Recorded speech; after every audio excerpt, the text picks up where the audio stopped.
But first, in the past week, there have been more contradictions from the Yes campaign for changing the Constitution to entrench a permanent racially based voice committee into the Constitution.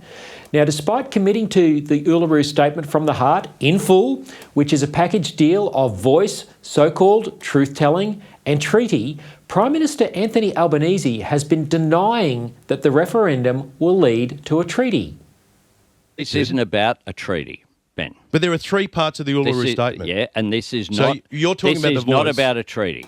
But as part of treaty, which we guess will be a following step... This is not about a treaty. Do you foresee that compensation would be paid? This is not about a treaty. This isn't about that.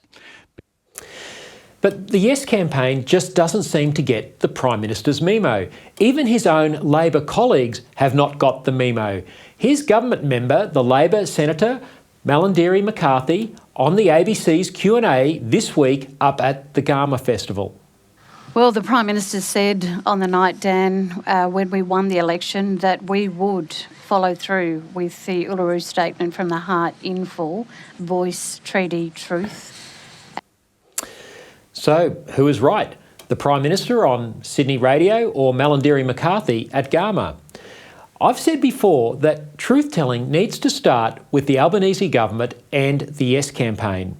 It's clear the voice referendum is using trickery to achieve so-called truth and treaty.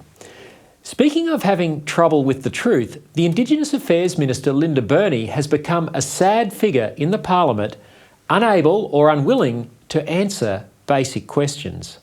Last year, the government announced $5.8 million for an independent Makarrata Commission. Does the government still support this commission, and exactly what will it do? The 2023 referendum is about constitutional recognition through a voice. Australians will be asked a simple question. Do you support a change to the Constitution to recognise the First Peoples of Australia? Order. On relevance, this was a very tight question. It went to one issue and one issue only. Members of the Voice will be chosen by Aboriginal and Torres Strait Islander people in their local areas and serve for a 6 period. It is about recognition and it's about listening. Now, if only it was that simple and if only what she was saying was true. Freedom of Information has revealed that the full Uluru Statement from the Heart is not the one-page document the Prime Minister says it is. It is actually somewhere around 26 pages. These pages contain a grab bag of radical activist demands, including that reparations be paid. They also include revelations of demands for flash offices for the Voice Committee to be built in the Parliamentary Triangle in Canberra near Parliament House, some of Australia's most sought-after real estate.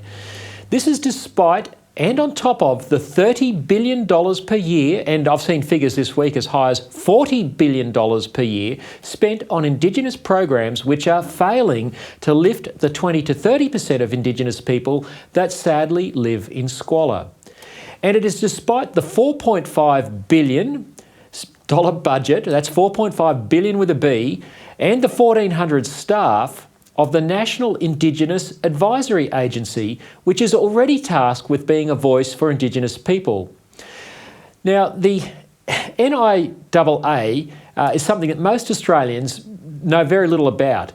It's actually already a voice that exists. Here is what the NIAA's homepage says. Quote, the National Indigenous Australians Agency, NIAA, vision is to ensure Aboriginal and Torres Strait Islander peoples are heard, recognised and empowered, end quote. So why do we need another voice with offices in the Parliamentary Triangle on top of the $4.5 billion bureaucracy that already exists? No one can answer these questions, but if you ask them, you are called a conspiracy theorist, a misinformation peddler, and it's implied, if not said, that you are a racist. Now, this is no way to win over mainstream Australia. There's a long way to go before this referendum, which is likely to be held in October, but certainly before December. The Yes campaign, which has treaty, reparations advocate and self-declared communist Thomas Mayo on its board, has a war chest of $50 million. That's right up there in the league of American campaign spending. It's a lot of money.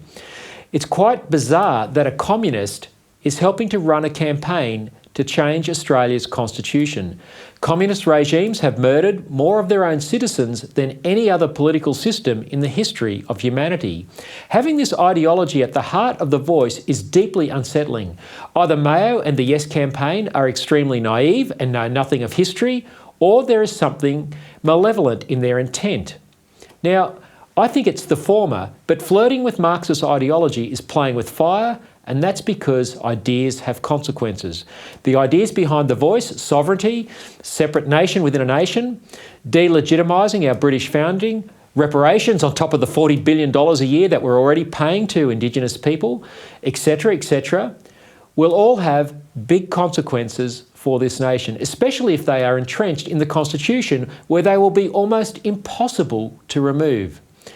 Despite the polls showing the public turning away from the Voice, there is still a long way to go. The risk is that a disengaged cohort of voters, which, let's face it, is most Australians, that they will be swayed by the big advertising spend that's coming down the road. There is no room for complacency when it comes to the Voice.